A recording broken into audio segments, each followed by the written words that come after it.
2 ദിവസം മുമ്പാണ് PV. Anwar MLA. Malappuram ജില്ലയിൽ ജനയോഗം വിളിച്ചു കൂട്ടിയത്. എല്ലാവരെയും കണ്ണ് തെളിപ്പിക്കുന്ന രീതിയിലുള്ള ജനപ്രവാഹമാണ് അവിടേക്ക് ഒഴുകിയെത്തിയത്. 50 പേര് മാത്രമേ കൂടുകയുള്ളൂ, അല്ലെങ്കിൽ ഒരാൾ പോലും വരില്ല എന്നൊക്കെ പറഞ്ഞ രാഷ്ട്രീയ നേതാക്കളെ എല്ലാവരെയും ഞെട്ടിച്ചുകൊണ്ടായിരുന്നു പി.വി. അൻവറിൻ്റെ പരിപാടി കാണാനായിട്ട് ജനങ്ങൾ ഓടിയെത്തിയത്. പല പരിപാടികളിലും ആ രാഷ്ട്രീയ പരിപാടികളുടെ തീരുന്നതിന് മുമ്പ് തന്നെ ജനങ്ങൾ പിരിഞ്ഞു പോകുന്ന ഒരു ഭാഗം കണ്ടെങ്കിൽ പി.വി. അൻവറിൻ്റെ ഈ പരിപാടി കണ്ടപ്പോൾ 2.5 മണിക്കൂർ സംസാരിച്ചിട്ട് പിന്നീട് സംസാരിക്കാൻ അവിടെ വന്നുകൂടിയവർ പറയുകയാണ്. അപ്പോൾ എത്രത്തോളം ജനങ്ങൾ പി.വി. അൻവറിൻ്റെ ആശയത്തെ ഉൾക്കൊള്ളുന്നു എന്നുള്ളത് നമുക്ക് അതിൽ നിന്ന് വായിച്ചെടുക്കാൻ പറ്റും. എന്നാൽ നമുക്ക് കൂടുതൽ വിശദീകരിച്ച് മുന്നോട്ട് പോകണ്ട. കഴിഞ്ഞ ദിവസം, തൊട്ടടുത്ത ദിവസം തന്നെ പി.വി. അൻവർ എം.എൽ.എ. കോഴിക്കോടേക്ക് വന്നു. കോഴിക്കോട് മുതലക്കുളത്ത് നടന്ന ഒരു പ്രസംഗമാണ് ഞാൻ ഇന്ന് നിങ്ങളിലേക്ക് പ്ലേ ചെയ്യാൻ പോകുന്നത്. അവിടെ മാമി തിരോധാനത്തിനെ പറ്റിയിട്ടുള്ള ഒരു വിശദീകരണമാണ് ജനങ്ങളോട് സംസാരിച്ചത്. അതുപോലെ തന്നെ ജനങ്ങൾ അനുഭവിക്കുന്ന ചില പ്രശ്നങ്ങളും കൂടി, രാഷ്ട്രീയ സബ്ജക്റ്റ് അവിടെ എടുത്ത് ഉന്നയിച്ചിട്ടില്ല. ഈ പറയുന്ന പോലീസ് ഉദ്യോഗസ്ഥരുടെ അനാസ്ഥത, ജനങ്ങൾക്ക് വേണ്ടി പ്രവർത്തിക്കുന്നതിന് പകരം ജനങ്ങളോട് നീതികേട് കാണിക്കുന്നു എന്നുള്ളതിനെ തെളിയിക്കുന്ന തരത്തിലുള്ള സംസാരമാണ് കഴിഞ്ഞ ദിവസം മുതലക്കുളത്ത് നടത്തിയത്. നമുക്ക് വൈകാതെ ആ ഒരു വീഡിയോയിലേക്ക് തന്നെ പോകാം.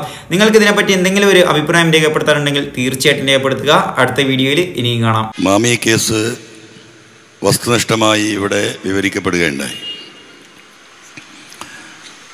അത് അവസാനിപ്പിച്ചെടുത്ത് തുടങ്ങാം എന്ന് ഞാൻ ഉദ്ദേശിക്കുകയാണ്. ഏറ്റവും അവസാനമായി ബക്കർ പറഞ്ഞു വെച്ചത്, ആഴ്ചകൾക്ക് മുമ്പ്, 1.5 ആഴ്ച മുമ്പ് ഇടതുപക്ഷ ജനാധിപത്യ മുന്നണിയുടെ കൺവീനറായ ടി.പി. രാമകൃഷ്ണൻ എം.എൽ.എക്കും CPM-ൻ്റെ ജില്ലാ സെക്രട്ടറിക്കും മുൻ MP ഇളമരം കരീം അവറുകൾക്കും അതുപോലെ തന്നെ മന്ത്രി മുഹമ്മദ് റിയാസ്, ബഹുമാനപ്പെട്ട മുഖ്യമന്ത്രി തുടങ്ങിയ എല്ലാവർക്കും ഒരു കത്ത് കൊടുത്തു. ബക്കർ പറഞ്ഞതിൻ്റെ അവസാനം ഞാൻ പറയുന്നില്ല, 1 ആഴ്ച മുമ്പത്തെ കാര്യം, അല്ലെങ്കിൽ 2 ആഴ്ച മുമ്പത്തെ കാര്യം. ആവശ്യം SIT രൂപീകരിച്ചതിന് ശേഷം മലപ്പുറം ക്രൈംബ്രാഞ്ച് SP ആയിരുന്ന വിക്രമനായിരുന്നു കോഴിക്കോടിനെയും കൂടി ചാർജ്. അദ്ദേഹമാണ് 3 ദിവസം കേസ് SITയുടെ കീഴിൽ അന്വേഷിക്കുന്നത്. ആ കേസന്വേഷണത്തിൽ ഇവരെല്ലാവരും, മാമയുടെ ഭാര്യയും മക്കളും, ഇതുമായി ബന്ധപ്പെട്ട് പ്രവർത്തിക്കുന്ന അവരുടെ ബന്ധുക്കളും ഈ ആക്ഷൻ കമ്മിറ്റിയും ഒക്കെ നല്ല സാറ്റിസ്ഫൈഡ് ആയിരുന്നു. ആ സമയത്താണ് അദ്ദേഹത്തെ പെട്ടെന്ന് തിരുവനന്തപുരത്തേക്ക്, പോലീസിൽ നിന്ന് നേരെ എക്സൈസ് ഡിപ്പാർട്ട്മെൻറ്റിലേക്കാണ്. അത് ആ അന്വേഷണ ഉദ്യോഗസ്ഥൻ്റെ മികവിനെക്കുറിച്ച് ഇൻ്റർനെറ്റിൽ കയറി നോക്കിയാൽ നിങ്ങൾക്ക് കാണാൻ കഴിയും. അപ്പോൾ നിങ്ങൾക്ക് മനസ്സിലാവും എന്തുകൊണ്ടാണ് അദ്ദേഹത്തെ പൊടുന്നനെ മാറ്റിയതെന്ന്. അപ്പോൾ ഞാനാണ് ആദ്യം കത്ത് കൊടുക്കുന്നത്. ഞാനൊന്ന് ട്രിവാൻഡ്രത്തുണ്ട്. ക്രൈംബ്രാഞ്ച് ADGPക്ക് ഞാൻ നേരിൽ പോയി കൊടുത്തതാണ്. ഈ ഉദ്യോഗസ്ഥനെ തന്നെ ഈ അന്വേഷണം പൂർത്തിയാക്കാൻ കണ്ടിന്യൂ ചെയ്യാൻ അനുവദിക്കണം, ട്രാൻസ്ഫർ അവിടെ നിന്നോട്ടെ, ഒരു അഡീഷണൽ ചാർജ് കൊടുത്തുകൊണ്ട് അദ്ദേഹത്തെ മാമി കേസ് ഇൻവെസ്റ്റിഗേറ്റ് ചെയ്യിക്കാൻ തീരുമാനമെടുക്കണം. ഞാൻ ക്രൈംബ്രാഞ്ച് ADGPയുടെ ഓഫീസിലിരുന്ന് ഏകദേശം ഒരു 15-20 മിനിറ്റ് ഇരുന്നു. ഇത് റെക്കമെൻഡ് ചെയ്തുകൊണ്ട് എൻ്റെ കൺമുമ്പിൽ സ്റ്റെനോഗ്രാഫറെ വിളിച്ച് ഇത് DGPക്ക് റെക്കമെൻഡ് ചെയ്തുകൊണ്ട് എൻ്റെ കൺമുമ്പിൽ നിന്ന് മെയിൽ DGPക്ക് കൊടുത്തിട്ടാണ് ഞാൻ ഈ പറയുന്ന ADGP ക്രൈംബ്രാഞ്ചിൻ്റെ ഓഫീസിൽ നിന്ന് ഇറങ്ങുന്നത്. ഒരു 15-20 മിനിറ്റ്. അത് കഴിഞ്ഞ് ഈ പറയുന്ന കത്തുകളൊക്കെ എല്ലാവരും കൊടുത്തു. ഞാൻ വീണ്ടും ബന്ധപ്പെട്ടു, വീണ്ടും മുഖ്യമന്ത്രിക്ക് കത്ത് കൊടുത്തു. ഈ നിമിഷം വരെ അങ്ങനെ ഒരു ഓർഡർ ഇറങ്ങിയിട്ടില്ല. ഒന്നിച്ചില്ലാനും വർഷമായി ഒരു തുമ്പുമില്ലാതെ കിടക്കുന്ന കേസിന് ഒരു തുമ്പുണ്ടാകുന്ന അവസ്ഥ വന്നപ്പോൾ ആ അന്വേഷണത്തെ 2 ദിവസം കൊണ്ട്, 2.5 ദിവസം കൊണ്ട് ഇവിടുന്ന് സ്റ്റോപ്പ് ചെയ്യണം. ഇപ്പം ആരോ അന്വേഷിക്കുന്നുണ്ട്. ഞാൻ അവരോട് പറഞ്ഞു, നിങ്ങളതിന് സഹകരിക്കാൻ നിൽക്കണ്ട, ഒരു അന്വേഷണം കൊണ്ടൊരു കാര്യമില്ല, നിങ്ങളടുത്തുള്ള തെളിവുകൾ കൊടുക്കരുത്. ഞാൻ പറഞ്ഞിട്ടുണ്ട്, അവർ കൊടുക്കുകയാണെങ്കിൽ കൊടുക്കട്ടെ, അല്ല എന്ത് ചെയ്യാൻ പറ്റും? ഒരു കാര്യമില്ല. ഈ അന്വേഷണ ടീം അന്വേഷിച്ചിട്ട് ഒരു ചുക്കും സംഭവിക്കാൻ പോകുന്നില്ല. എനിക്കറിയാത്. പണത്തിൻ്റെ മുകളിൽ പരുന്തും പറക്കൂല എന്നൊക്കെ നമ്മൾ കേട്ടിട്ടുണ്ടല്ലോ. ഇവിടെ എന്താ സ്ഥിതി അറിയാം നിങ്ങൾ? ADGPയുടെ മുകളിൽ ഒരു പരുന്തും പറക്കൂല, അജിത് കുമാറിൻ്റെ മുകളിൽ. ഇതാണ് ലോകം. ഒരു മുഖ്യമന്ത്രി ഒരു ക്രിമിനലിനെ ഇങ്ങനെ കെട്ടിപ്പിടിച്ചിരിക്കുകയാണ്. കൈ പിടിച്ച് വലിച്ചാലും കാൽ പിടിച്ച് വലിച്ചാലും ആ കെട്ടുവിടാൻ തയ്യാറില്ല. എന്താ കാരണം? എനിക്കറിയില്ല. ജനങ്ങൾ പരിശോധിക്കട്ടെ. എന്താ ഈ നാട്ടിൽ നടക്കുന്നത്? ഞാൻ പഴയ കഥയൊക്കൊന്നും കിടക്കുന്നില്ല, ഞാൻ ഷോർട്ടായി പറഞ്ഞ് അവസാനിപ്പിക്കുകയാണ്. എന്താ ഈ നാട്ടിൽ നടക്കുന്നത്? ഇപ്പോൾ ബക്കർ ഇവിടെ വിശദീകരിച്ചല്ലേ, നിങ്ങളൊക്കെ കേട്ടല്ലോ. എന്താ നിങ്ങളുടെയൊക്കെ മനസ്സിൽ തോന്നുന്നത്? നിങ്ങൾക്കൊരു ഫീലിംഗ് ഉണ്ടാവുമല്ലോ. ആ ഫീലിംഗ് തന്നെയാണ് യഥാർത്ഥത്തിൽ. പക്ഷേ ആ ഫീലിംഗ് എത്ര നേരം ഉണ്ടാകും? ഇപ്പോൾ 7:30 മണി, ഒരു 9:30 മണി വരെ ഉണ്ടാവും. കാരണം ഇവിടുന്ന് വീട്ടിൽ പോയി രാത്രി ഭക്ഷണം കഴിക്കുമ്പോൾ ഇരുന്ന് മക്കളോടോ ഭാര്യമാരോടൊന്നും ചർച്ച ചെയ്യും. പിന്നെ നമ്മൾ സുഖമായിട്ട് കൂർക്കം വലിച്ചുറങ്ങും. അത്രയേ ഉള്ളൂ. ഇതിങ്ങനെ പി വി അൻവർ പറഞ്ഞ് നടന്നുകൊണ്ട് വലിയ കാര്യമൊന്നും എനിക്ക് തോന്നുന്നില്ല. പക്ഷെ എന്താ പറയുക, നിൽക്കാതെ പറഞ്ഞുകൊണ്ടിരിക്കുകയാണ് ഞാൻ. ഈ 1 മണിക്കൂർ ആലോചിക്കുന്നത് മനുഷ്യർ 2 മണിക്കൂറാക്കി, പിന്നെ അതൊരു 3, 4, 5 മണിക്കൂറായാൽ ഇതിനൊരു മാറ്റം വരും. ഇപ്പോൾ കോഴിക്കോട്ടുകാരെ സംബന്ധിച്ച് പ്രത്യേകിച്ചും ഇതാർക്കും സംഭവിക്കാം. ഇവിടെ അത്യാവശ്യം റിയൽ എസ്റ്റേറ്റും ഏർപ്പാടൊക്കെ നടത്തി ബിസിനസ് ചെയ്യുന്ന ഒരുപാട് ആളുകൾ ഇവിടെ ഉണ്ടല്ലോ. ഇവരൊക്കെ നിങ്ങൾ ആലോചിച്ചോ? ഇത് വലിയൊരു പ്രതിസന്ധിയിലേക്ക് നമ്മുടെ നാട് പോയിക്കൊണ്ടിരിക്കുകയാണ്. ഞാനൊരു സ്വർണ്ണക്കള്ളക്കടത്തും ഒരു റിദാൻ കേസും ഒരു മാമി കേസുമാണ് വലിയ വിഷയമായി ഇപ്പോൾ എടുത്തത് നിങ്ങൾ വിചാരിക്കണ്ട. ഇത് വരാനിരിക്കുന്ന നമ്മുടെ നാടിൻ്റെ ഗതിവിഗതികൾ, ഇത്തരം സംഭവ വികാസങ്ങൾ നിയന്ത്രിക്കപ്പെടും. ഈ കാര്യങ്ങൾ കൈവിട്ടു പോകും. പോലീസിന്റെ ഒരു ചെറിയ വിഭാഗമാണെങ്കിൽ പോലും ഈ ക്രിമിനൽ വൽക്കരണം ദൂരവ്യാപകമായ പ്രത്യാഘാതങ്ങൾ ഈ നാടിനുണ്ടാകും എന്ന് കണ്ടിട്ടാണ് ഇങ്ങനെ റോളെടുത്ത് രംഗത്തിറങ്ങേണ്ടി വന്നത്. അപ്പൊ നിങ്ങളാണത് മനസ്സിലാക്കേണ്ടത്. ഇന്ന് മാമി കേസിനേക്കാളും വലിയ പ്രമാദമായ ഒരു കേസ് ഇന്നല്ല, കുറച്ച് ദിവസമായി എൻ്റെ അടുത്ത് വന്നിട്ട് നമ്മളത് അന്വേഷിച്ചുകൊണ്ടിരിക്കുകയാണ്. അതും കൂടെ ഒന്ന് പങ്കുവെച്ചിട്ട്, കണ്ണും ചെവിയൊക്കെ പോയിട്ടുണ്ട്, അതാ പ്രശ്നം.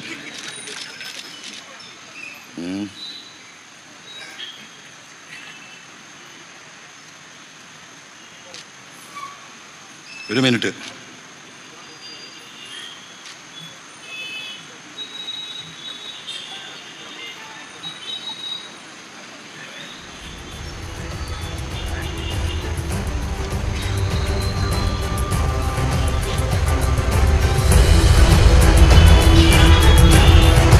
ഇത് ഒരു 3-4 വർഷങ്ങൾക്ക് മുമ്പ് നമ്മുടെ വടകരയിൽ പാനൂരിൽ 17 വയസ്സുള്ള ഒരു ആഷിർ എന്ന് പറഞ്ഞ കുട്ടി മയക്കുമരുന്ന് ലോബിക്ക് അടിമപ്പെട്ട് അവരിൽ നിന്ന് ആ കുടുംബം ആ കുട്ടിയെ മോചിപ്പിച്ച് കൗൺസിലിംഗ് നൽകി. രണ്ടാമത് അവൻ കോളേജിലേക്ക് പോകാൻ തുടങ്ങി. ഈ തുടങ്ങിയ സമയത്ത് മുമ്പ് ഇവനെ ഇതിന് പ്രേരിപ്പിച്ച കള്ളക്കടത്ത് സംഘവുമായി ചില കാര്യങ്ങൾ കുട്ടികളുമായി പങ്കുവച്ചു. പിന്നെ ആ കുട്ടിയെ കൊന്ന് വിഷം കൊടുത്ത് പകുതി മയ്യത്താക്കി കൊണ്ടിട്ട് ആശുപത്രിയിൽ മരിക്കുന്ന ഒരു സംഭവമാണ് വടകര പാനൂരിലാണ്. ഞാൻ കഴിഞ്ഞ 2-3 ആഴ്ചയായി അതിൻ്റെ ഡീറ്റെയിൽസ് എടുത്തുകൊണ്ടിരുന്നതാണ്. അപ്പോൾ ഈ സമൂഹം നിങ്ങളത് കേൾക്കേണ്ടതുണ്ട്, പ്രത്യേകിച്ചും ഇത് കോഴിക്കോടായതുകൊണ്ട്. പാനൂർ പെരിങ്ങത്തൂർ അണിയാരത്തെ പയ്യമ്പലം വീട്ടിൽ അബ്ദുള്ള അഫ്സത്ത് ദമ്പതികളുടെ മകൻ മുഹമ്മദ് ആഷിർ 17 മരണപ്പെട്ടിട്ടുണ്ട്. 2 വർഷമാകുന്നു. 2017 ഡിസംബർ 22 വെള്ളിയാഴ്ച ഉച്ചക്ക് 1 മണിയോടെയാണ് തങ്ങൾ പീടികയിലെ ചായ കുടിക്കുന്ന കുട്ടികളോടൊപ്പം 2 പേരോടൊപ്പം ഇരിക്കവേ ആഷിർ കുഴഞ്ഞു വീണ് നിലയിൽ കണ്ടെത്തിയത്. വിവരമറിഞ്ഞ സ്കൂൾ അധ്യാപകന്റെ നേതൃത്വത്തിൽ തലശ്ശേരി ആശുപത്രിയിൽ എത്തിച്ചെങ്കിലും മരണപ്പെടുകയാണ് ഉണ്ടായത്. മരണത്തിൽ ദുരൂഹത ആരോപിച്ച് വീട്ടുകാർ പാനൂർ CIക്ക് അന്ന് പരാതി നൽകിയെങ്കിലും ഒരാളെ പോലും ചോദ്യം ചെയ്യാൻ തയ്യാറായില്ല എന്ന് രക്ഷിതാക്കൾ പറയുന്നു. മയക്കുമരുന്ന് ലോബിയുടെ ശക്തമായ ഇടപെടൽ മൂലമാണ് അന്വേഷണം മുടങ്ങിയതെന്ന് വീട്ടുകാർ ആരോപിക്കുന്നു. ഇനി നിങ്ങൾക്ക് അറിയേണ്ടത്, ആഷിറിൻ്റെ പിതാവ് എന്നോട് പറഞ്ഞ കാര്യങ്ങൾ ഇതേപോലെ അദ്ദേഹം സ്റ്റേറ്റ്മെൻറ്റ് കൊടുത്താണ്. ഒരു 5 മിനിറ്റ് നിങ്ങളൊന്ന് ക്ഷമിക്കണം.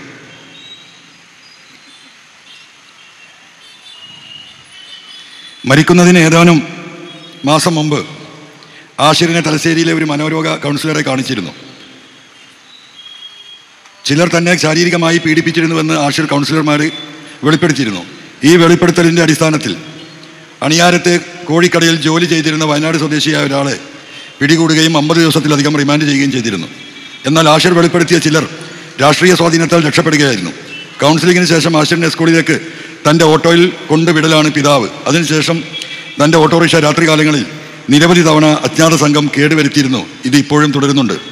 മരിക്കുന്ന ദിവസം ഉച്ചയ്ക്ക് 12:30 സ്കൂൾ ഉച്ചയൂണിന് വിട്ട ശേഷം 2 സുഹൃത്തുക്കളോടൊപ്പം ആഷിർ തങ്ങൾ പീടികയിൽ നിന്ന് പാനൂർ ബസ് സ്റ്റാൻഡിൽ ബസ് കയറി.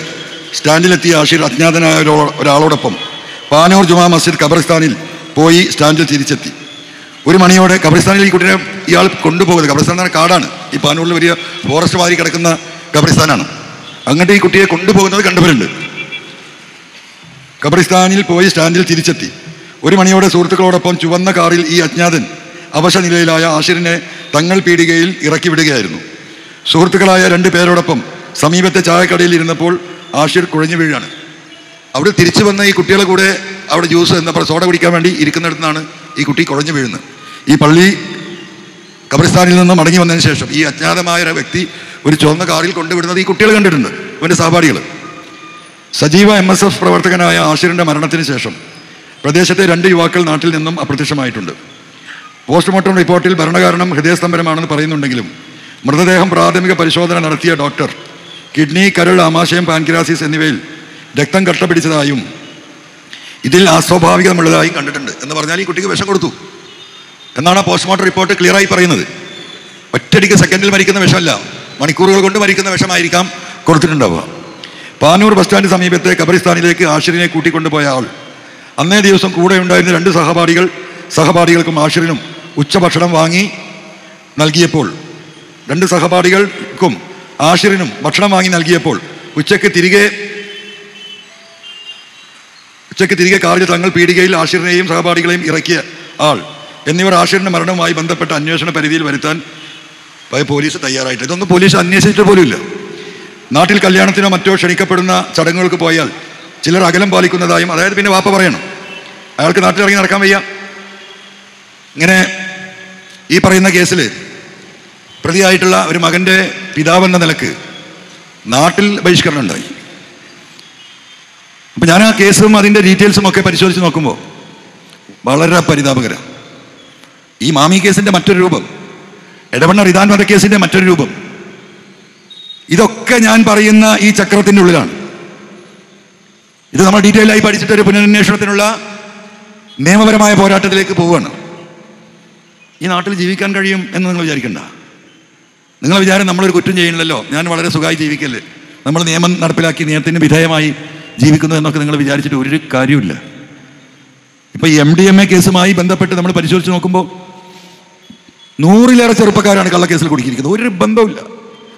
ഒന്ന് മണത്ത് നോക്കുന്ന ബന്ധമെങ്കിലും വേണ്ടേ?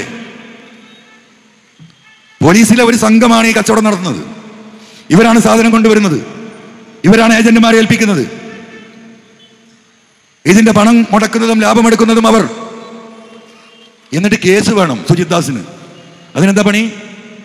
നിരപരാധികളായ ആളുകളെ, ചെറുപ്പക്കാരെ കൊടുക്കുക. 1 ഗ്രാം 2 ഗ്രാം നിയമത്തിന് വിധേയമായി 1 കൊല്ലമോ 1.5 കൊല്ലമോ ശിക്ഷ കിട്ടുന്നതിൽ കൊടുക്കുക. അങ്ങനെ സർക്കാരിന് മുമ്പിൽ, ജനങ്ങളുടെ മുമ്പിൽ, പൊതുസമൂഹത്തിന്റെ മുമ്പിൽ സുജിത് ദാസ് IPS ഏറ്റവും കൂടുതൽ സ്വർണം പിടിച്ചവൻ, ഏറ്റവും കൂടുതൽ MDMA കേസ് പിടിച്ചവൻ, രാഷ്ട്രപതിയുടെ അവാർഡല്ല, യുണൈറ്റഡ് നേഷൻസിന്റെ അവാർഡ് കൊടുക്കേണ്ടവൻ അവന് എന്നാണ് എൻ്റെ അഭിപ്രായം. അത്ര ബുദ്ധിയാ. അപ്പൊ അവിടെയാണ് വിഷയം. ഇതെല്ലാം നടക്കുന്നത് ഈ മലബാറിൽ, പ്രത്യേകിച്ച് മലപ്പുറം ജില്ലയിൽ. ഇന്നെന്താണ് ബഹുമാനപ്പെട്ട മുഖ്യമന്ത്രി പറഞ്ഞത്? എൻ്റെ കയ്യിലുള്ളത് ഹിന്ദു ന്യൂസ് പേപ്പറാണ്, നിങ്ങളെല്ലാവരും കണ്ടിട്ടുണ്ടാവും. ഇതാണ് എന്താണ് headline? CPIM has always stridently opposed RSS and Hindutva forces in Kerala. അദ്ദേഹം പറയാണ് CPM ആണ് ഈ ഹിന്ദുത്വ ഫോഴ്സസിനെ ഇവിടെ ഏറ്റവും കൂടുതൽ ശക്തമായി നേരിട്ടിട്ടുള്ളത്. ഞാനത് പറയാനല്ല, അതിലൊരു വാസ്തവമുണ്ട്, അതിൽ തർക്കമില്ല. പക്ഷെ ഇപ്പോഴത്തെ സ്ഥിതി എന്ത്? അവിടെയാണ് പ്രശ്നം. ഇതിൽ അദ്ദേഹം പറഞ്ഞു വരുന്നത് മലപ്പുറം ജില്ല സംസ്ഥാനത്തെ ഏറ്റവും വലിയ ക്രിമിനൽ സംഘത്തിൻ്റെ കേന്ദ്രം. ആരോടാ പറയുന്നത്? ഹിന്ദു ന്യൂസ് പേപ്പറിനോട്. എന്താ മാതൃഭൂമി, മനോരമയും കേരളത്തിലെ മറ്റു പത്രങ്ങളോട് പറയാത്തത്? ചോദ്യമുണ്ടാകും. ഈ വാർത്ത എങ്ങോട്ടാ പോകുന്നത്? നേരെ ഡൽഹിയിലേക്ക്. സദുദ്ദേശമാണോ ദുരുദ്ദേശമാണോ? ഇതിൽ പറയുന്ന കണക്കുകൾ, മലപ്പുറം ജില്ലയിൽ നിന്ന് 150ഓളം സ്വർണ്ണ കേസുകൾ പിടിച്ചു. എങ്ങനെയാ മലപ്പുറം ജില്ലയിൽ നിന്ന് പിടിച്ചത്? ഈ എയർപോർട്ട് നിൽക്കുന്നത് എവിടെയാ? മലപ്പുറം ജില്ലയിൽ. ആ എയർപോർട്ടിന്റെ മുറ്റത്തിട്ട് പിടിച്ചാൽ ഈ കേസ് എവിടെയാണ് FIR ഇടുക? മലപ്പുറം ജില്ലയിൽ. അപ്പൊ ഈ നാടാകെ പോകേണ്ട സ്വർണം കരിപ്പൂരിൽ ഇറങ്ങി തമിഴ്നാട്ടിലും കർണാടകയിലേക്കും ഒക്കെ പോകാമല്ലോ, മറ്റു ജില്ലകളിലേക്ക് പോകാമല്ലോ, അവിടെയൊക്കെ ഈ കള്ളക്കടത്ത് സംഘങ്ങൾ ഉണ്ടാകാമല്ലോ. പക്ഷേ പിടിക്കുന്ന എവിടെയാണ്? അപ്പൊ അദ്ദേഹം എന്താ പറയേണ്ടത്? ആ പിടിക്കപ്പെട്ടവന്റെ പാസ്പോർട്ട് വെരിഫൈ ചെയ്ത് അവൻ ഏത് ജില്ലക്കാരനാണെന്ന് നോക്കണം. ആ ജില്ലക്കാരനാണ് ഇതിൽ പ്രതി. ഇതാർക്കാ അറിയാത്തത്? എന്താ അദ്ദേഹം ചെയ്യുന്നത്? അടിച്ചേൽപ്പിക്കുക ഒരു സമുദായത്തെ. ഞാൻ സമുദായം പറയാൻ വന്നതല്ല ഇവിടെ.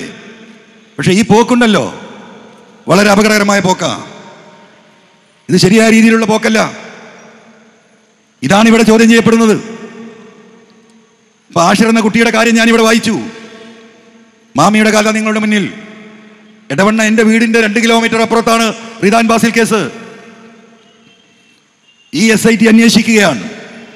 ഞാൻ കൊടുത്ത പരാതിയുടെ അടിസ്ഥാനത്തിൽ സ്വകാര്യമായ അന്വേഷണം നടക്കുന്നുണ്ട്. പക്ഷേ 4 ദിവസം മുമ്പ് എടവണ്ണ പോലീസ് ക്രൈമാണ് റിദാൻ ബാസിൽ കേസിൽ.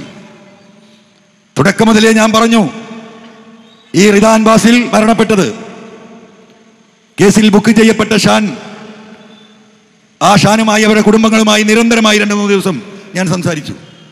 ഒരുപാട് ക്രോസ് ക്വസ്റ്റ്യൻസ് നടത്തി. ഒരു കോമൺ സെൻസ് ഉള്ള ഒരു മനുഷ്യന് മനസ്സിലാകുന്ന വിധം കാര്യങ്ങൾ ഗ്രാസ്പ് ചെയ്തെടുക്കാൻ നമുക്ക് സാധിക്കും. മരിച്ച റിദാൻ ബാസിലിന്റെ കുടുംബവും ഭാര്യയുമായി സംസാരിച്ചു. അവരും വലിയ സംശയത്തിലാണ്. എന്താ സംശയം? ഈ റിദാൻ ബാസിലും മരിച്ച റിദാനും തമ്മിൽ, ഷാനും തമ്മിൽ നല്ല സുഹൃത്ത് ബന്ധമായിരുന്നു. ഒരു അഭിപ്രായ വ്യത്യാസമില്ല. അങ്ങനെ ഒരു കൊല ചെയ്യത്തക്ക രീതിയിലോ അല്ലെങ്കിൽ അഭിപ്രായ വ്യത്യാസമോ ഇല്ല എന്ന് ഈ മരിച്ച റിദാൻ ബാസിലിന്റെ ഭാര്യ കുടുംബവും പറയാം. കൊല ചെയ്യപ്പെട്ടു എന്ന് പറയുന്ന കുടുംബം തെളിവനുസരിച്ച് ആ രാത്രിയിലെ വൈകുന്നേരം 7 മണി തൊട്ട് പിറ്റേ ദിവസം പെരുന്നാളാണ്. ആ പെരുന്നാളിന്റെ തലേ ദിവസത്തെ രാത്രിയിലെ കാര്യങ്ങൾ ഓരോന്ന് വിവരിക്കുന്നു. ഭർത്താവിനെ കാണാതെ സുഹൃത്തായ ഷാന് ഭാര്യ വിളിക്കുന്നു പലതവണ. അപ്പോ എങ്ങനെ നമ്മൾ കണക്കൂട്ട് നോക്കിയാലും ഒരാൾക്കും അത് ഉൾക്കൊള്ളാൻ കഴിയില്ല. ഒന്ന്. രണ്ടാമത്തെ കാര്യം, പോലീസ് ആകെ ശ്രമിച്ചത് ഈ കുട്ടി മരിച്ച റിദാൻ ബാസിലിന്റെ ഭാര്യ ഹിബയും കൊലയാളി എന്ന് പറയുന്ന ഷാനും തമ്മിൽ അവിഹിത ബന്ധമുണ്ടായിരുന്നു എന്ന് തെളിയിക്കാനാണ് പോലീസ് ശ്രമിച്ചത്. ആ അവിഹിത ബന്ധത്തിന്റെ ഭാഗമായി കാമുകന് ഹിബയെ കിട്ടാൻ ഭർത്താവായ റിദാൻ ബാസിലിനെ കൊന്നു എന്നുള്ള ഒരു സ്റ്റോറിയിലേക്കാണ് പോലീസ് ആദ്യം പോകാൻ ശ്രമിച്ചത്. 2 കുടുംബങ്ങളും അതിനെ റെസിസ്റ്റ് ചെയ്തു. ഹിബയുടെ കുടുംബവും റിദാൻ ബാസിലിന്റെ കുടുംബവും ഒരിക്കലും അത് സംഭവമില്ല എന്ന് പറഞ്ഞു. ഭർത്താവ് മരിച്ച ഈ പെൺകുട്ടിയെ 2ാമത്തെ ദിവസം പോലീസ് സ്റ്റേഷനിൽ കൊണ്ട് ഭീഷണിപ്പെടുത്തി. 3ാമത്തെ ദിവസം അതിഭീകരമായി ഈ പെൺകുട്ടിയെ ഭീഷണിപ്പെടുത്തി മർദ്ദിച്ചു. മുടി പിടിച്ച് വലിച്ചു. ഷൂ ഇട്ട് വിരലിന്റെ മകളിൽ കയറിയിരുന്നു. കൂർത്ത പെൻസിൽ കൊണ്ട് ഈ ഭാഗത്തിട്ടിടിച്ചു. ഒറ്റ ആവശ്യം, ഇവനുമായി അവിഹിത ബന്ധമുണ്ട് എന്ന് ഈ പെൺകുട്ടി സമ്മതിച്ചു കൊടുക്കണം. 3.5 ദിവസം ക്രൂരമായി മർദ്ദനത്തിനിരയായി ഈ ഷാൻ. ഒരു പുരുഷനെ എങ്ങനെയൊക്കെ മർദ്ദിക്കാമോ അങ്ങനെയൊക്കെ മർദ്ദിച്ചിട്ടുണ്ട്. പക്ഷെ അവനും സമ്മതിച്ചില്ല. നിങ്ങൾ എന്ത് പറഞ്ഞോ അത് സമ്മതിക്കാം. അത് മാത്രം, ഈ അവിഹിത ബന്ധം സമ്മതിച്ചു കൊടുത്തില്ല. എന്നിട്ടൊരു 4 വരി കള്ളക്കഥയുണ്ടാക്കി. ഈ റിദാൻ ബാസിൽ ഇവൻ ചെയ്തിരുന്ന ബിസിനസ്സിൽ, ഷാനിന്റെ മുതലാളി ചെയ്തിരുന്ന ബിസിനസ്സിൽ ആ പങ്കാളിത്തത്തിൽ നിന്ന് ഇവനെ ഒഴിവാക്കിയാൻ റിദാൻ ഇടപെട്ടു എന്നൊരു കള്ളക്കഥ ഉണ്ടാക്കിയിട്ടാണ് കേസ് കൊടുത്തത്.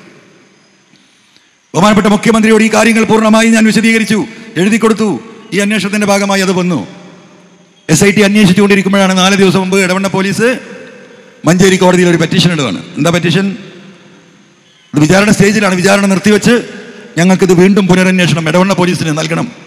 കാരണം റിദാൻ ബാസിലിന്റെ ഫോണുമായി ബന്ധപ്പെട്ട് ചില സൂചനകൾ കിട്ടിയിട്ടുണ്ട്. കോടതി അനുവദിക്കും, സ്വാഭാവികമാണ്. അപ്പൊ വീണ്ടും ഈ കേസ് തേച്ച് മാച്ച് കളഞ്ഞ അതേ പോലീസിന് തന്നെ വീണ്ടും അത് കൈമാറി.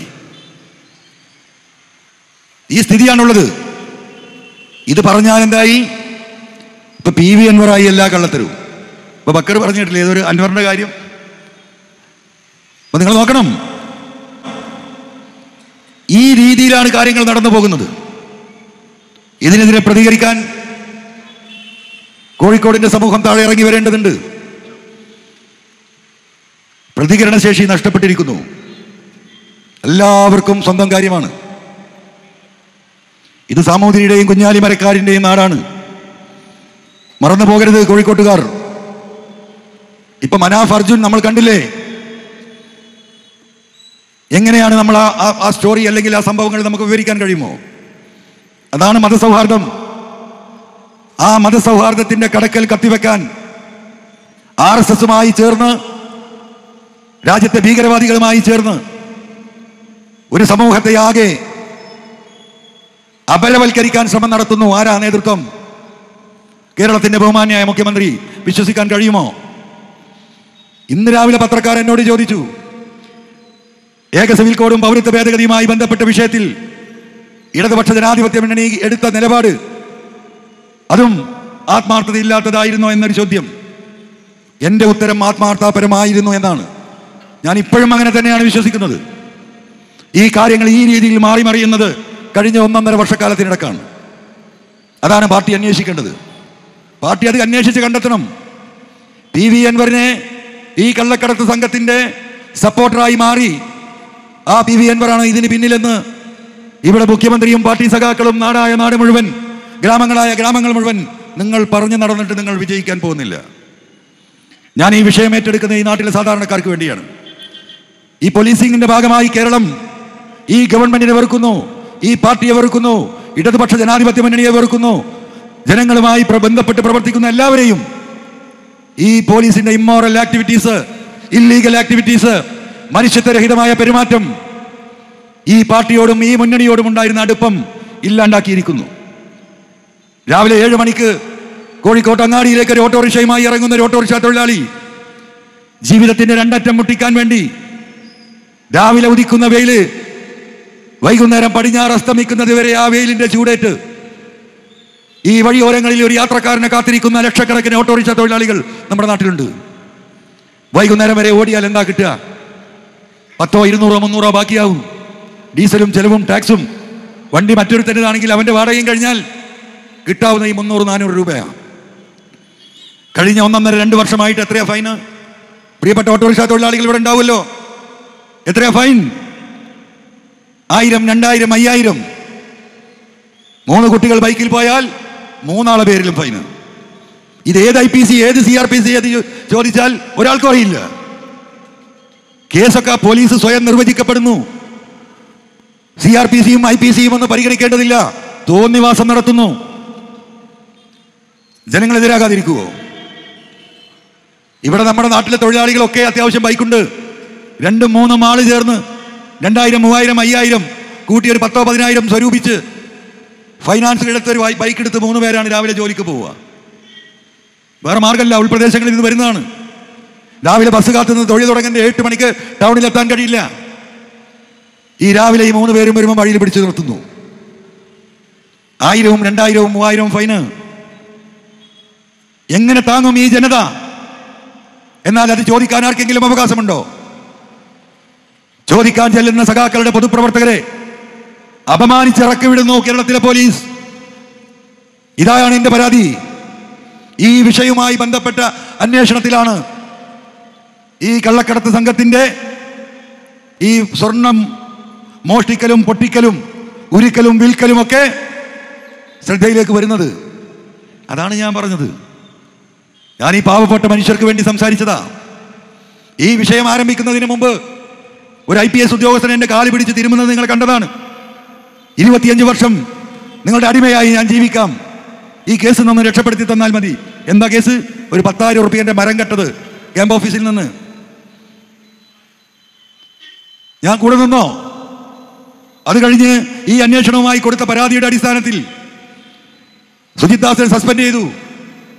ജില്ലാ പോലീസ് സൂപ്രണ്ടായിരുന്ന ശശിധരനെ സ്ഥലം മാറ്റി. 8ഓളം DYSPമാർക്ക് ട്രാൻസ്ഫർ ഓർഡർ വന്നു. ഇവിടെ നിൽക്കുന്ന പത്രപ്രവർത്തകരെല്ലാം റിപ്പോർട്ട് ചെയ്തു. എന്താണ് റിപ്പോർട്ട്? ആഭ്യന്തര വകുപ്പിൽ PV അൻവറിന്റെ സ്വാധീനം. അല്ലേ? എനിക്കതിലങ്ങാണ്ട് ആറാടി പോയാൽ പോരായിരുന്നോ? പക്ഷെ എൻ്റെ തലയിൽ ഒരു സാധനം ഇങ്ങനെ വർക്ക് ചെയ്യാണ്. എന്തോ ഒരു കള്ളത്തരം എവിടെയോ നടക്കുന്നു. ഈ ആളുകളെ മുഴുവൻ മാറ്റിയിട്ടും എൻ്റെ മനസ്സിലേക്ക് ഒരു സന്തോഷവും കടന്നു വന്നില്ല. പിന്നെ ഞാൻ നോക്കുന്നത് കേസിന്റെ അന്വേഷണം എങ്ങനെ പോകുന്നു എന്നാണ്. ആ നോട്ടത്തിൽ ഞാൻ കണ്ടെത്തുന്നു സത്യസന്ധമായിട്ട് ഒരു അന്വേഷണവും ഞാൻ രേഖാമൂലം നൽകിയിട്ടുള്ള പരാതികളിൽ നടക്കുന്നില്ല എന്ന് എനിക്ക് ബോധ്യപ്പെടുകയാണ്. വളഞ്ഞ വഴിയിലാണ് അന്വേഷണം നടക്കുന്നത്. എന്തുകൊണ്ട് ഇങ്ങനെ എന്നതായി പിന്നീടുള്ള ചോദ്യം. അപ്പോ എന്നെ ഒന്ന് സമാധാനിപ്പിക്കാൻ, സന്തോഷിപ്പിക്കാൻ ചെയ്തൊരിടപാടായി ഞാനിത് കാണുകയാണ്. സുജിത്ദാസിന്റെ സസ്പെൻഷനും SP യുടെ മാറ്റവും മറ്റുദ്യോഗസ്ഥരുടെ മാറ്റവും പുതിയ SP യെ വെക്കണമെന്നുള്ള തിരുവനന്തപുരത്ത് നിന്ന് എനിക്കുള്ള വിളിയും. ഞാൻ പറഞ്ഞു എൻ്റെ അടുത്ത് പേരൊന്നുമില്ല, ആരെ വെച്ചാലും എനിക്ക് കുഴപ്പമില്ല. എന്തോ അങ്ങനെ തോന്നിപ്പോയി. ഒരു 4 SP മാരെ പേര് എനിക്ക് കൊടുക്കാൻ എനിക്ക് അറിവില്ലാത്തതുകൊണ്ടോ ബന്ധമില്ലാത്തതുകൊണ്ടല്ല, അങ്ങനെ തോന്നി. ഞാൻ പറഞ്ഞു എനിക്ക് വേണ്ട, നിങ്ങൾ നോക്കി ചെയ്യും, നല്ലതാരാ നോക്കി ചെയ്യുന്നു.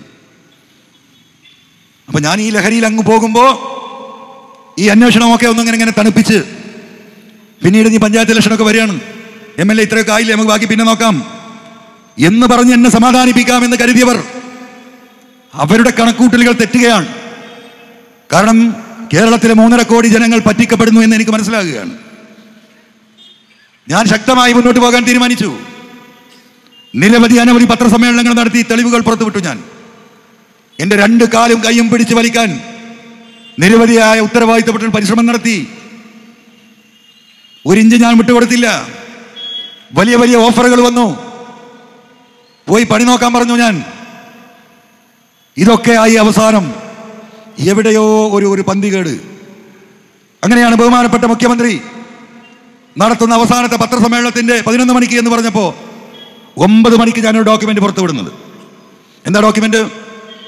കവടിയാറിൽ ADGP അജിത് കുമാർ ഉണ്ടാക്കിയ കെട്ടിടത്തിന്റെ എല്ലാ ഡോക്യുമെന്റും, കോടികളുടെ ഇൻവെസ്റ്റ്മെന്റ് പോലീസിന് ഞാൻ കൈമാറിയിട്ടുണ്ട്. അതിനുശേഷം എൻ്റെ കയ്യിൽ വരുന്ന ഡോക്യുമെന്റാണ് 33,80,000 രൂപയ്ക്ക് ഒരു ഫ്ലാറ്റ് വാങ്ങുന്നു. കോഴിക്കോട്ടുകാർ കേൾക്കണം. ആ ഫ്ലാറ്റ് 10 ദിവസം കഴിഞ്ഞ് 10ാമത്തെ ദിവസം, 10 ദിവസം കഴിഞ്ഞിട്ടില്ല, 10ാമത്തെ ദിവസം 65 ലക്ഷം രൂപയ്ക്ക് വിൽക്കുന്നു. രണ്ടും ക്യാഷ് ട്രാൻസാക്ഷൻ, ഒഫീഷ്യൽ ഒരു ഒറ്റ പൈസ ഇല്ല. 35 ലക്ഷത്തിന് 33,80,000 മറ്റോ വിൽക്കുന്നു. Received amount, paid amount by cash. 65 ലക്ഷത്തിന് വെക്കുന്നു, റിസീവ്ഡ് എമൗണ്ട് ബൈ ക്യാഷ്. നടക്കുമോ? ഈ ഇരിക്കുന്ന ആർക്കെങ്കിലും അങ്ങനെ രജിസ്ട്രേഷൻ ചെയ്യാൻ പറ്റുമോ? ഏറ്റവും ചുരുങ്ങിയത് ഒരു 10,000 രൂപയെങ്കിലും ആ ഫ്ലാറ്റിന് വില കാണിക്കണ്ടേ, വൈറ്റ് എമൗണ്ട്. ഒരു 25 ലക്ഷമില്ലാതെ ചെയ്യാൻ പറ്റുമോ? 35 ലക്ഷത്തിന് ഈ 33 ലക്ഷത്തിൽ ജില്ലാനന്ദിന് ഇത് വാങ്ങുമ്പോൾ തിരുവനന്തപുരത്ത് അന്നത്തെ ഫ്ലാറ്റിന്റെ വില 60-70 ലക്ഷമാണ്. ഏകദേശം വിറ്റിരിക്കുന്നത് അതേ പൈസനാണ്, വാങ്ങിയിരിക്കുന്നത് പകുതി പൈസക്ക്. രണ്ടും ബ്ലാക്ക് മണി. DGP യുടെ മേശപ്പുറത്തുണ്ട് ആ പേപ്പർ. ആ ഒരൊറ്റ പേപ്പർ മതി ഈ അജിത് കുമാറിനെ സസ്പെൻഡ് ചെയ്യാൻ. ഈ കള്ളപ്പണ ഉപയോഗം, ഈ രജിസ്റ്റർ ഓഫീസിൽ നടത്തിയ അധികാര ദുർവിനിയോഗം, ഈ പോലീസ് ഉദ്യോഗസ്ഥനെ ഭയപ്പെട്ടിട്ടല്ലേ ആ രജിസ്ട്രേഷൻ അതോറിറ്റി അങ്ങനെ ഒരു ആധാരം നടത്തി കൊടുക്കുന്നത്? ചെയ്തോ? ഈ നിമിഷം വരെ ചെയ്തോ? കാരണം മറ്റതൊക്കെ അന്വേഷിക്കണം, മാമിൻ്റെ കുറെ അന്വേഷിക്കണം, റിദാൻ ബാസിൽ അന്വേഷിക്കണം, ഈ കള്ളക്കടത്ത് സംഘത്തിന്റെ വിശദമായ അന്വേഷണം നടത്തണം. ഒരന്വേഷണവും നടത്തണ്ട, ഈ ഡോക്യുമെന്റ് പരിശോധിച്ചാൽ മതി. ആ രജിസ്റ്റർ ഓഫീസിൽ ഒരു പോലീസുകാരനെ വിട്ട് അതിന്റെ ഡീറ്റെയിൽസ് എടുത്താൽ മതി. PV അൻവർ കൊടുത്തത് ശരിയാണോ എന്ന് മാത്രമുള്ള പരിശോധന മതി. അപ്പൊ എന്താക്കി? അതിന് 6 മാസം. എന്തിന്? വിജിലൻസ് അന്വേഷണത്തിന്. സെക്രട്ടേറിയറ്റിന്റെയും പോലീസ് ഹെഡ്ക്വാർട്ടേഴ്സിന്റെയും മുറ്റത്ത് സ്ഥിതി ചെയ്യുന്ന ഈ 2 കച്ചവടത്തിന്. അപ്പൊ ഇനി എന്താ കാത്തിരിക്കുന്നത്? ഇനിയിപ്പോൾ എന്താ മാർഗം? ഞാൻ പറഞ്ഞല്ലോ, എന്നെ സ്വാധീനിക്കാൻ ശ്രമിച്ചു പല വഴിക്ക്, പല രീതിയിൽ പോലീസുകാരെ മാറ്റിത്തന്ന്, മറ്റു ഓഫറുകൾ തന്ന്, പലതും. ഒന്നും നിന്നില്ല. ഇപ്പം എന്താ പണി? ഇപ്പം ഭീഷണിപ്പെടുത്തുക. ഒന്നും നടക്കില്ലാതെ കണ്ടപ്പം ആ പത്രസമ്മേളനത്തിന് അതാ വരുന്നു. ഈ കള്ളക്കടത്ത് സംഘത്തിന് ഈ പോലീസുകാരുണ്ട് ഭയങ്കര ബുദ്ധിമുട്ടുണ്ട്, ബഹുമാനപ്പെട്ട മുഖ്യമന്ത്രി പറയാം. അതുകൊണ്ട് ഇവരുടെ ഈ പ്രവർത്തനം അഭിനന്ദനാർഹമാണ്. കള്ളക്കടത്ത് സംഘത്തിലെ ഒരു ലോബിക്ക് ഇതുകൊണ്ട് വലിയ പ്രയാസമുണ്ട്.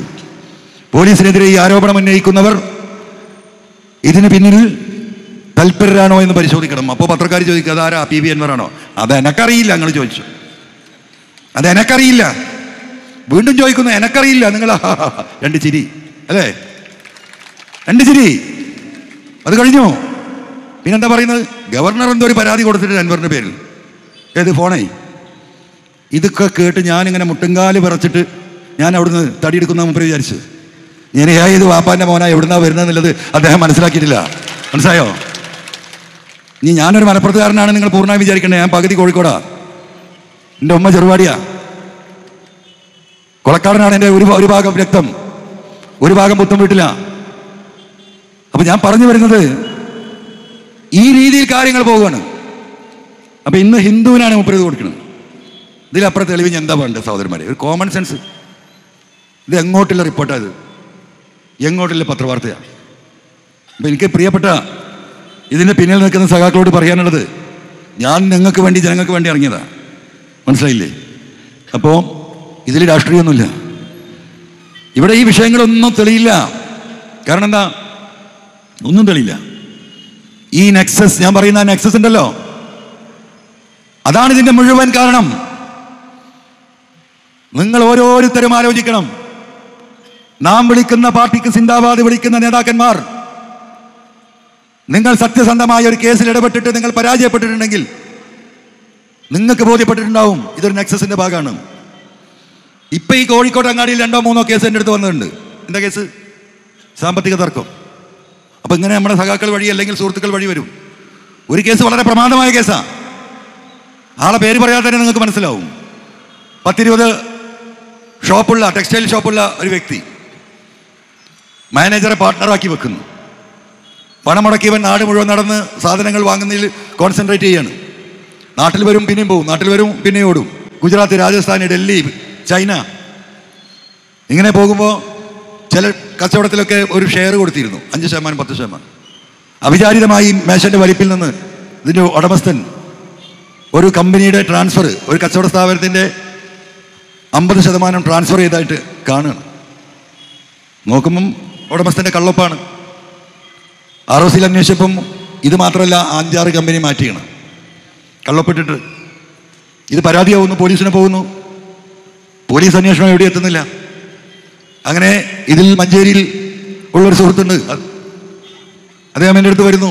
ഇങ്ങനെയാണ് വിഷയങ്ങൾ പറയുന്ന ഡോക്യുമെന്റ്സ് വരുന്നു. നമ്മൾ വക്കീലിനെ കൊടുത്ത് പരിശോധിക്കാൻ ഏർപ്പാട് ചെയ്ത് പരിശോധിച്ചപ്പോൾ വക്കീൽ പറഞ്ഞു, എന്നോടൊക്കെ അത് ശരിയാണ്, ഇത് മുഴുവൻ ബോഗസ് ഡോക്യുമെൻ്റാണ്. ഞാൻ പറഞ്ഞു, ഞാൻ കത്ത് തരാം, മോഹൻ മാഷെ പോയി കാണണം. അപ്പം എന്നോട് പറഞ്ഞു, മോഹൻ മാഷത്ത് നിങ്ങളും കൂടെ ഒന്ന് വരണം, ഇത് അത്രയും സീരിയസ് ആണ്, പോലീസ് നീങ്ങുന്നില്ല, ഞങ്ങളെ കൊടുക്കാനാണ് ശ്രമം. അങ്ങനെ മോഹൻ മാഷെടുത്ത് വന്നു, ഞാനും വന്നു. മോഹൻ മാഷ് പഠിച്ച പണി 18 നോക്കി.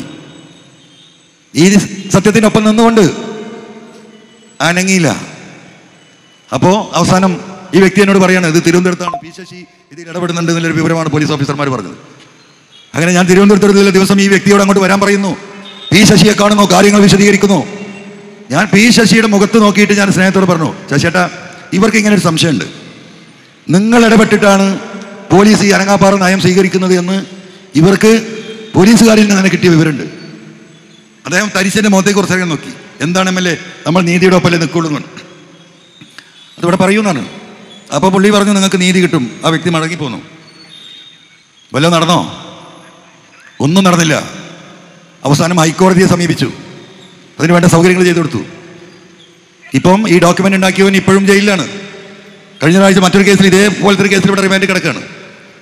ഇന്നലെ ജാമ്യം കിട്ടിയെന്ന് എനിക്കറിയില്ല. പരിപൂർണമായ അനീതി. ഇവിടെ കുറേ കച്ചവടക്കാരും വ്യാപാരികളൊക്കെ ഉണ്ടല്ലോ, നിങ്ങൾക്കൊക്കെ ഒരു ധാരണ ഉണ്ടാവും, എൻ്റെ പൈസ മുടക്കിയ കട, എൻ്റെ ഷോപ്പ് എൻ്റെതല്ലേ, ആരങ്ങോട്ട് കയറാന്നൊക്കെ നിങ്ങൾക്ക് തോന്നും. അങ്ങനെയൊന്നും തോന്നിയിട്ട് ഒരു കാര്യമില്ല. ഒരു സ്റ്റാമ്പ് പേപ്പർ വാങ്ങി നിങ്ങളൊരു കള്ള ഒപ്പിട്ട് ഒരു അഗ്രിമെന്റ് ഉണ്ടാക്കി, ഇതിന് 50% ഷെയർ ട്രാൻസ്ഫർ നടന്നിരിക്കണമെന്ന് പറഞ്ഞ് എഴുത്തു ഒരു ധാരണ ഉണ്ടാക്കി, അത് പോലീസ് സ്റ്റേഷനിൽ കൊണ്ടുപോയി കൊടുത്താൽ നിങ്ങളെന്താ വിചാരിക്കുക? ബിൻ്റെ പിടിയിലേ, അത് കള്ളക്കടലാസല്ലേ, ഞാനതിൽ ഒപ്പിട്ടിട്ടില്ലല്ലോ, എനിക്കൊരു പൈസയും കിട്ടിയിട്ടില്ലല്ലോ, പിന്നെ എന്ത് പ്രശ്നം എന്നാണ് മനുഷ്യർ ധരിക്കുക. അതാണ് നീതി, അതാണ് നിയമം. പക്ഷേ അതിന് നേരെ വിപരീതമായി കേരളത്തിൽ ഒരു സ്ഥലത്തല്ല, പല സ്ഥലത്തും നടന്നുകൊണ്ടിരിക്കുക. നല്ലോണം കരുതിക്കോ നിങ്ങളൊക്കെ. ഈ രീതിയിൽ കാര്യങ്ങൾ പോവാണ്. പൂരം കലക്കിക്കാൻ അതിന് സംവിധാനമുണ്ടാക്കി കൊടുത്ത് കേരളത്തിലെ ജനങ്ങൾ മാറ്റി നിർത്തുന്ന വർഗീയതക്ക് കടന്നു വരാൻ വഴിയൊരുക്കി കൊടുത്തു. ആര്? ഇതിനാരാ ഉത്തരം പറയേണ്ടത്?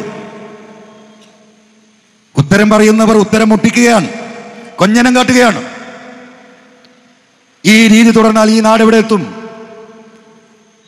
നമുക്കൊരു എതിരാളി അവനൊരു ഫാസിസ്റ്റാണ് എന്ന് മനസ്സിലാക്കിയാൽ നമുക്കത് മനസ്സിലാക്കിക്കൊണ്ട് നമുക്ക് ഇവിടെ നിൽക്കാം.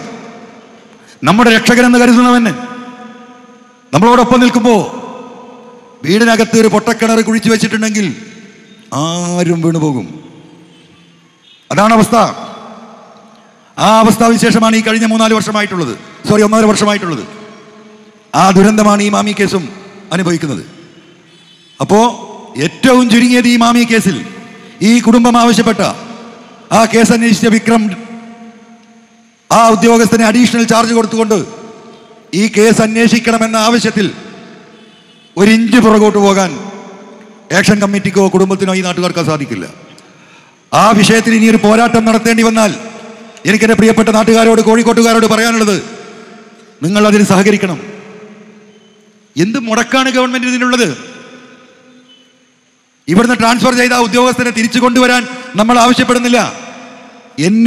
NIA അടക്കം വർക്ക് ചെയ്ത് രാഷ്ട്രപതിയുടെ അവാർഡ് വാങ്ങിയ ഏറ്റവും നല്ല ഇൻവെസ്റ്റിഗേഷൻ റിപ്പോർട്ടുള്ള ആ പോലീസ് ഉദ്യോഗസ്ഥനെ ഇതിന്റെ ചുമതല ഏൽപ്പിക്കണമെന്ന് പറയുന്ന വളരെ സിമ്പിളായിട്ടുള്ള ഒരു കാര്യമാണ് ഈ കുടുംബവും ഈ ജനവും ആവശ്യപ്പെടുന്നത്. എൻ്റെ മുമ്പിൽ നിന്നാണ് ക്രൈംബ്രാഞ്ച് ADGP ഈ പറയുന്ന കൊടുത്ത കത്തിന്റെ മുകളിൽ DGPക്ക് റെക്കമെൻഡ് ചെയ്ത്. ദിവസത്രയായി ബക്രയുടെ 15 ദിവസത്തോളായി. എന്താ മുടക്ക്? ഒരു മുടക്കുമില്ല. ഒരു കടലാസിൽ ഒപ്പിട്ടാൽ മതി. എന്താ സുഹൃത്തുക്കളെ ഒപ്പിടാത്തത്? എന്താണിത് പ്രതിപക്ഷത്തിന് പറഞ്ഞിട്ടുണ്ടാവാത്തത്?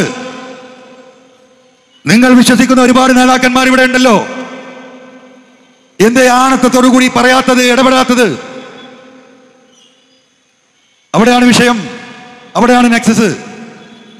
അത് ഇനിയെങ്കിലും നിങ്ങൾ മനസ്സിലാക്കിയാൽ ഒരു കാര്യം നിങ്ങൾ മനസ്സിലാക്കിക്കോ. ഈ ദുരന്തം കടന്നു വരുന്നതിന്റെ രൂപം എങ്ങനെയാണെന്നറിയോ ഞാൻ മനസ്സിലാക്കിയത്? കുരാക്കൂരി ഇരുട്ടാട് ഭൂമിയിൽ അവിടെ ഒരു കറുത്ത പാറ, ആ കറുത്ത പാറയിൽ ഒരു കറുത്ത ഉറുമ്പ് മെല്ലെ മെല്ലെ മെല്ലെ എഴിഞ്ഞു വന്നാൽ ആ പാറപ്പുറത്തിരിക്കുന്ന ഒരു മനുഷ്യനത് കാണാൻ സാധിക്കുമോ? അങ്ങനെ ആ കറുത്തിരുമ്പ് കരാളഹസ്തം പോലെ ഈ സംസ്ഥാനത്തെ വളഞ്ഞു പിടിക്കുന്നുണ്ട്. അതും ഈ നെക്സസിന്റെ ഭാഗമാണ്. അപ്പൊ ഒന്ന് ചിന്തിക്കുക, ഒന്ന് ആലോചിക്കുക. നമ്മൾ ഓരോരുത്തരും കഴിക്കുന്നത് ഭക്ഷണം തന്നെയാണല്ലോ. ഇത്രയേ ഈ കാര്യത്തെക്കുറിച്ച് എനിക്ക് സൂചിപ്പിക്കാനുള്ളൂ. ഇതൊരു രാഷ്ട്രീയ വിശദീകരണ യോഗമല്ലാത്തതുകൊണ്ട് ഒരു രാഷ്ട്രീയ കാര്യത്തിലേക്ക് ഞാൻ കിടക്കുന്നില്ല. അത് ശരിയുമല്ല. ഇവിടെ ആക്ഷൻ കൗൺസിൽ വിളിച്ച യോഗത്തിൽ നിങ്ങളെ കണ്ട് 2 വാക്ക് സംസാരിക്കുക എന്ന സതുദ്ദേശം മാത്രമേ ഉള്ളൂ. അതുകൊണ്ട് ഈ മാമി വിഷയത്തിലും പാനൂരിൽ ആശർ വിഷയത്തിലും ശക്തമായ നിലപാടെടുത്ത് നമ്മൾ മുന്നോട്ട് പോകാൻ പോവുകയാണ്. ആ കുടുംബത്തിന് നീതി കിട്ടാൻ, ഒരു പാവപ്പെട്ട കുടുംബം ഓട്ടോറിക്ഷ ഓടിച്ച് ജീവിക്കുന്ന ഒരു മനുഷ്യന്റെ കുട്ടി ആ കുടുംബത്തിനുണ്ടായിരുന്ന അത്താണി ഇപ്പോഴും ആ കുടുംബത്തെ ഉപദ്രവിക്കുന്നു. ടൗണിൽ ഓട്ടോറിക്ഷ നിർത്തി അദ്ദേഹം ഒന്ന് ചായ കുടിക്കാൻ പോയാൽ ആ ഓട്ടോറിക്ഷയെ കാറ്റൊഴിച്ചു വിടുന്നു, പെട്രോളിന്റെ ടാങ്കിന്റെ പൈപ്പ് വലിച്ചു വിടുന്നു. ആരാണിതൊക്കെ? ഇതാണ് സ്ഥിതി. ഈ കൊള്ള സംഘത്തിന് വിഹരിക്കാൻ, അവരെ സഹായിക്കാൻ, അവർക്ക് പിന്തുണ നൽകാൻ ഈ ജനത്തിന് സംരക്ഷണമേകിന്റെ പോലീസിന്റെ ഒരു ചെറിയ വിഭാഗം അവരോടൊപ്പമുണ്ട് എന്ന യാഥാർത്ഥ്യം, ആ യാഥാർത്ഥ്യത്തിന്റെ മുകളിലൂടെയാണ് കേരളം സഞ്ചരിക്കുന്നത്. അതിൽ നയം വ്യക്തമാക്കേണ്ടത് ബഹുമാനപ്പെട്ട മുഖ്യമന്ത്രിയാണ്. ഇനിയിപ്പോൾ 2 ദിവസം കൂടി കഴിഞ്ഞാൽ അജിത് കുമാർ സ്ഥാനത്ത് നിന്ന് മാറും. അത് കയ്യൊട്ടി ആഘോഷിക്കാനും നിൽക്കണ്ട. എന്താ മാറിയിട്ട് എന്ത് കാര്യം? അടുത്ത കസാരയിലേക്ക് കയറിയിരിക്കും. സസ്പെൻഡ് ചെയ്യാനുള്ള എല്ലാ കാര്യങ്ങളും ഞാനിപ്പോൾ ഈ കൊടുത്ത ഡോക്യുമെന്റിൽ തന്നെയുണ്ട്. അതുണ്ടാകും എന്ന് നിങ്ങൾ ആരും കരുതണ്ട. ഇവിടെ ഈ വിഷയത്തിൽ നീതി പുലരും എന്ന് ഞാനിപ്പോൾ 52%, 51% പേര് സംശയിക്കുകയാണ്. ജനങ്ങൾ അതിശക്തമായ പോരാട്ടത്തിന് ഇറങ്ങിയില്ലെങ്കിൽ സത്യസന്ധരായ പോലീസ് ഉദ്യോഗസ്ഥരുടെ കൈകളിലേക്ക് ഒരു ഫയലും എത്തൂല. സത്യസന്ധരായ കംപ്ലീറ്റ് ഓഫീസേഴ്സിനെ ശണ്ഡീകരിച്ചിരിക്കുകയാണ് പോലീസ് ഹെഡ്ക്വാർട്ടേഴ്സിൽ. ഈ നാടിനോട്, ജനങ്ങളോട് കമ്മിറ്റ്മെന്റ് ഉള്ള, മനസാക്ഷിയുള്ള ഉദ്യോഗസ്ഥർ, വളരെ സീനിയർ ആയിട്ടുള്ള ഉദ്യോഗസ്ഥർ തൊട്ട് SI റാങ്ക് വരെയുള്ള സത്യസന്ധരായ ഉദ്യോഗസ്ഥരിൽ മഹാഭൂരിപക്ഷത്തെയും ശണ്ഡീകരിച്ച് മൂലക്കാക്കിയിരിക്കുന്നു. വിരലിലെണ്ണാവുന്ന ഈ കൊള്ള സംഘത്തിന്റെ ക്രിമിനലുകളുടെ കയ്യിൽ പോലീസിനെ ഇട്ട് അമ്മാനമാടുമ്പോൾ ബഹുമാനപ്പെട്ട മുഖ്യമന്ത്രി ഇതൊന്നും അറിയില്ല എന്ന മട്ടിൽ കൈമലർത്തി ഈ വിഷയം ജനങ്ങളുടെ മുന്നിലേക്ക് ഇടുന്നവരുടെ നേരെ വിരൽ ചൂണ്ടി കള്ളൻ എന്ന് വിളിക്കുന്ന അവസ്ഥാവിശേഷമാണ് നമ്മുടെ നാട്ടിൽ. അതിനെതിരെയാണ് നമ്മൾ പ്രതികരിക്കേണ്ടത്. ആ പ്രതികരണത്തിൽ ഈ നാടിന്റെ, ഈ കോഴിക്കോടിന്റെ എല്ലാവിധ ജാതി മത രാഷ്ട്രീയ വ്യത്യാസമില്ലാത്ത ജനങ്ങളുടെയും ആത്മാർത്ഥമായ പിന്തുണ ആ പോരാട്ടത്തിന് ഉണ്ടാകണമെന്ന് സ്നേഹപൂർവ്വം അഭ്യർത്ഥിച്ചുകൊണ്ട് ഇവിടെ 2 വാക്ക് സംസാരിക്കാൻ വഴി തന്ന